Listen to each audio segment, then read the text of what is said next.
Hola, en este video vamos a analizar los efectos que produce la aplicación de un precio mínimo en el bienestar del mercado. La aplicación de un precio mínimo aumenta la cantidad ofrecida, disminuye la cantidad demandada y produce un exceso de oferta. Las empresas que aún logren vender su producción seguramente van a disfrutar de un bienestar mayor. Pero ¿qué pasa con aquellos productores que no logran vender su producción? ¿Qué pasa si tomamos a los productores en su conjunto? ¿Su bienestar aumenta o podría disminuir? ¿Y qué ocurre con el bienestar de los consumidores? ¿Y qué pasa si juntamos a los consumidores y productores? ¿El bienestar conjunto será mayor o menor? Bueno, estas son las preguntas que queremos responder con este video. Para eso vamos a hacer uso de un instrumento que nos permita medir las ganancias y las pérdidas derivadas de la aplicación del precio mínimo.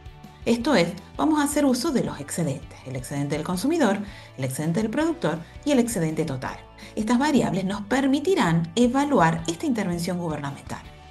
Consideremos, por ejemplo, el mercado de la banana, ¿sí? Un mercado perfectamente competitivo que inicialmente se encuentra en equilibrio a un precio de $5 el cajón. Para analizar los efectos en el bienestar de un precio mínimo, vamos a comparar la situación de los consumidores y productores antes y después de la intervención gubernamental. Empecemos determinando la situación inicial, ¿sí? El excedente del consumidor es la medida de bienestar que usaremos para los consumidores. Es la diferencia entre lo que está dispuesto a pagar el consumidor y lo que realmente paga para cada una de las unidades o cajones intercambiados. Gráficamente, está representado por el triángulo amarillo del gráfico. Es decir, observen, es el área que está por debajo de la demanda, por encima del precio y hasta la cantidad que compra. Como es un triángulo, para calcular su área, podemos hacer base por altura sobre 2, ¿sí? Donde la base es 40 y la altura es la diferencia entre la ordenada al origen de la demanda y el precio.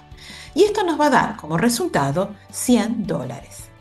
Para los oferentes, calculamos el excedente del productor, que es la diferencia entre el precio que reciben y lo que están dispuestos a recibir para todas las unidades vendidas. Gráficamente es el triángulo pintado de verde, ¿sí? Es el área que está, observen, por debajo del precio, por encima de la oferta y hasta la cantidad que venden. De nuevo, como es un triángulo, podemos hacer base por altura sobre 2 y esto nos va a dar como resultado $100. El excedente total nos va a permitir medir el bienestar conjunto, ¿sí? Si sumamos ambos excedentes, obtenemos $200. Registremos cada uno de estos resultados en la siguiente tabla. Esta tabla es muy útil porque nos permite calcular la ganancia o pérdida que experimenta cada grupo y en forma conjunta, ¿sí? Como consecuencia de la intervención gubernamental. Vamos a medir entonces esa ganancia o pérdida midiendo la variación resultante en cada excedente. Si el gobierno establece un precio mínimo de $7,50 por cajón, la cantidad ofrecida aumenta, la cantidad demandada disminuye y la cantidad que efectivamente se intercambia disminuye. Para nuestro análisis, esta nueva cantidad intercambiada es fundamental, porque a partir de esta es la que vamos a calcular los excedentes. En nuestra gráfica, esta cantidad es Q sub 1, es decir, 20 cajones. Empecemos con el excedente del consumidor.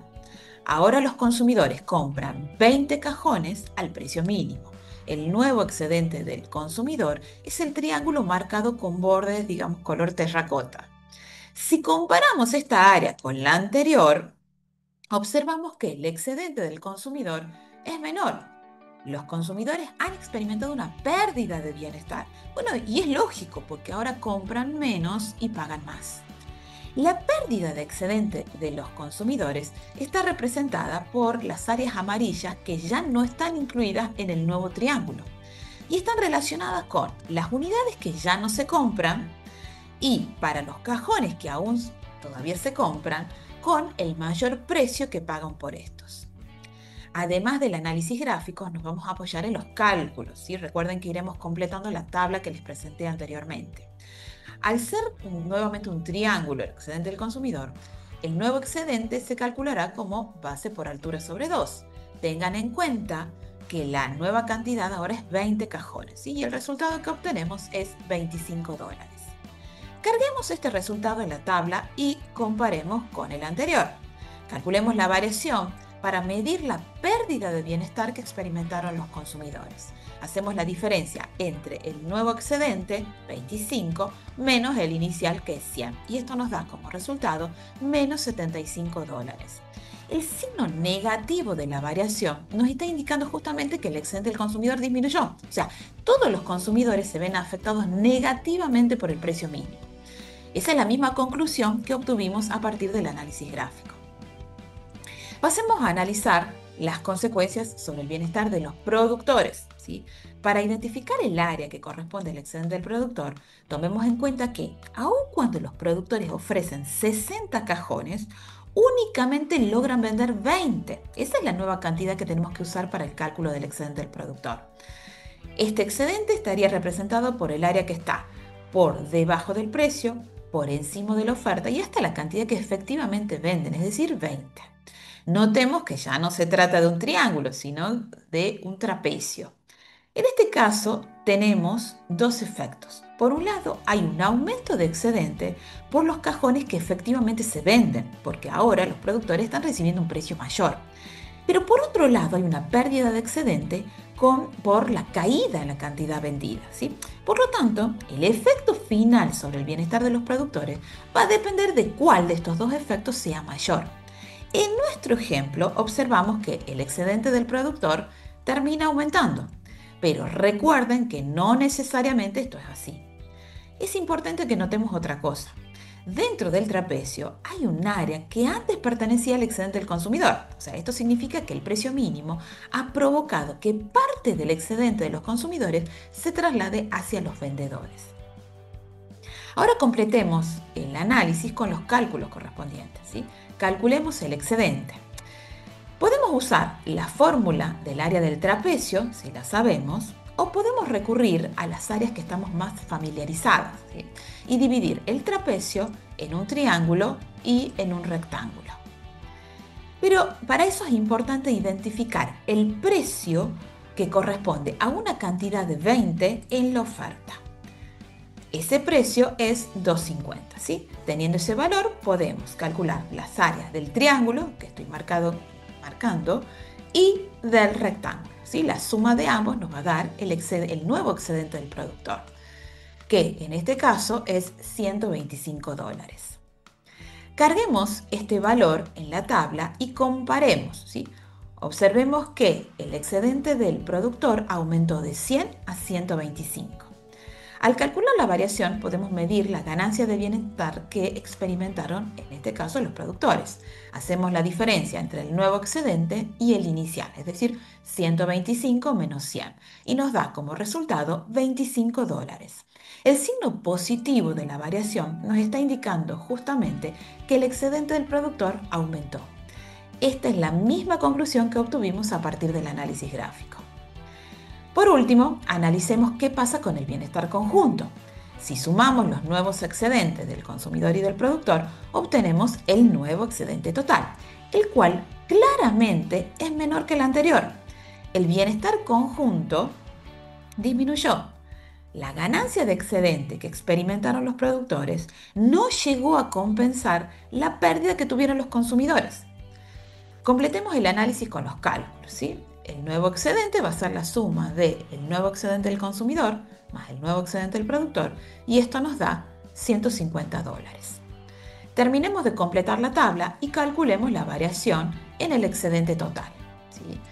Y si hacemos la variación nos va a dar como resultado menos $50. El signo negativo de esta variación nos está indicando justamente que el excedente total disminuyó. La aplicación del precio mínimo trajo como consecuencia una disminución en el bienestar conjunto, o, en otras palabras, produjo una pérdida de bienestar o pérdida de eficiencia.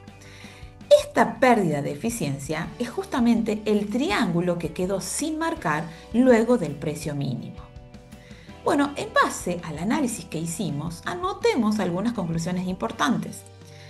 El precio mínimo tiende a mantener el precio artificialmente alto, haciendo que la cantidad intercambiada sea menor a la económicamente eficiente. Los consumidores experimentan una pérdida de excedente porque terminan comprando menos a un precio mayor. Se produce una transferencia de excedente desde los consumidores hacia los productores. Los productores pueden experimentar una ganancia de excedente o una pérdida. Bueno, esto se debe a que podemos diferenciar dos grupos de productores. Los productores que logren vender su producción definitivamente estarán mejor. Sin embargo, habrá productores que no logren vender su producción a ese precio y por ende no se verán beneficiados con esta medida. Se produce una caída en el bienestar conjunto y, bueno, por lo tanto, el precio mínimo genera una pérdida de eficiencia en este mercado. Bueno, para terminar y respondiendo a las preguntas que nos hicimos al inicio, podemos decir que cuando se aplica un precio mínimo superior al precio de equilibrio, definitivamente los consumidores se ven afectados negativamente, mientras que los productores podrían experimentar, pero ojo, no necesariamente, un aumento en su bienestar. Si tomamos a los consumidores y a los productores en forma conjunta, el bienestar disminuye y se produce una pérdida de bienestar. Bueno, espero que estas explicaciones hayan sido de utilidad y nos vemos en un próximo video.